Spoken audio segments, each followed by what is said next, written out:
তো যেই নহওক আজি মই আপোনালোকৰ মাজলৈ পুনৰাই আহিলোঁ।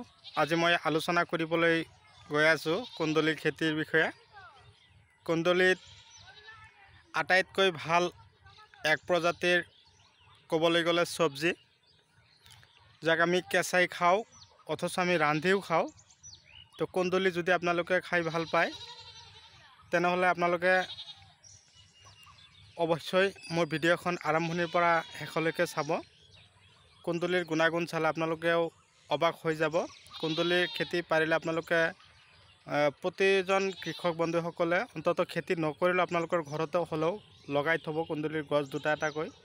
ই কিন্তু ডায়েবেটিছৰ কাৰণে বহুত এটা ভাল ঔষধ হয়, কিন্তু আমি চব্জি হিচাপে ইয়াক ব্যৱহাৰ কৰি আছোঁ। তো এই খেতি কৰাৰ আগমুহূৰ্তত আপোনালোকে কি কৰিব লাগিব, একেবাৰে সহজসাধ্য খেতিৰ ভিতৰত কুন্দুলিৰ খেতি। পটল যেনেকৈ আপোনালোকে খেতি কৰে সেই পটলৰ নিচিনাকৈ আপোনালোকে ইয়াৰ শিপা লগাব পাৰিব। তো আপোনালোকে বন্ধুসকল বহুতেই কিন্তু ঠকিলে। এইবছৰ মই কিন্তু বহুতো ডেলিভাৰী আপোনালোকলৈ দি দিছোঁ, বহুতে মোৰ পৰা ডেলিভাৰী লৈছে। অলৰেডি মই শিপা দি দিছোঁ, পটলৰ শিপাই হওক কুন্দুলিৰ শিপাই হওক। তো কথা হ'ল কি, আপোনালোকে বহুতে ঠকিছে, সেইকাৰণেই ক'লোঁ যে আপোনালোকে অন্ততঃ মোৰ পৰা আপোনালোকে ল'ব লাগিছিল। বহুতে কিন্তু মোৰ পৰা সংগ্ৰহ কৰি লৈছে। তো কথা হ'ল, মূল কথালৈ আলোচনা কৰিবলৈ গৈ আছোঁ। এই খেতি ধৰক 1 বিঘা মাটিৰ কুন্দুলি খেতি কৰা হৈছে। এতিয়া প্ৰায় ধৰক 2ৰ পৰা 2.5 কুইণ্টেলকৈ আহি আছে। নতুন খেতি যদিও ভাল এটা ফলন দেখুৱাই আছে। তো এই খেতি কৰাৰ আগমুহূৰ্তত পাৰিলে আপোনালোকে কি কৰিব,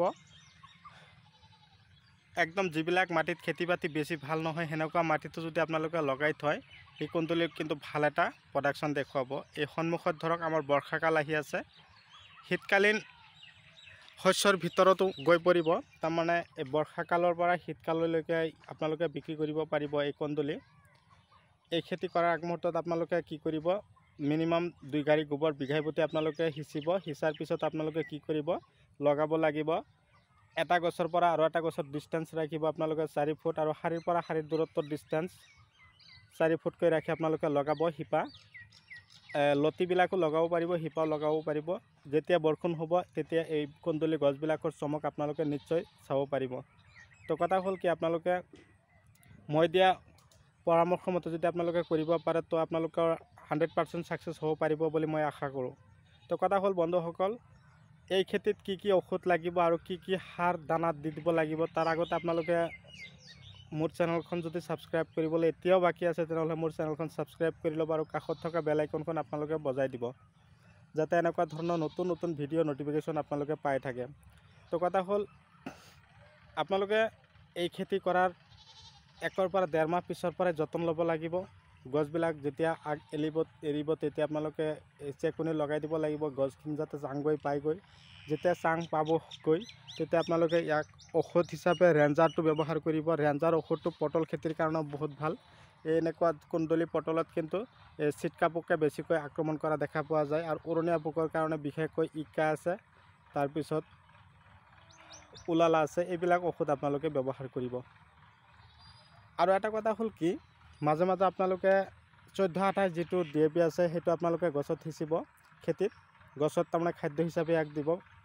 আৰু 10-26 যিটো আছে ৰঙা ধৰণৰ যিটো DAP, এইটো আপোনালোকে মাজে মাজে ধৰক সপ্তাহত এবাৰকৈ আপোনালোকে উঠাব। সপ্তাহত 2 বাৰো উঠাব পাৰিব, কিন্তু যেতিয়া আপোনালোকে উঠাব, যিদিনা ভাটিবিলে সেই সময়ত আপোনালোকে এনেকুৱা ধৰণৰ সাৰ সিঁচিব। তো বন্ধুসকল, আপোনালোকে বহুত লাভান্বিত হ'ব পাৰিব বুলি মই আশা ৰাখিলোঁ।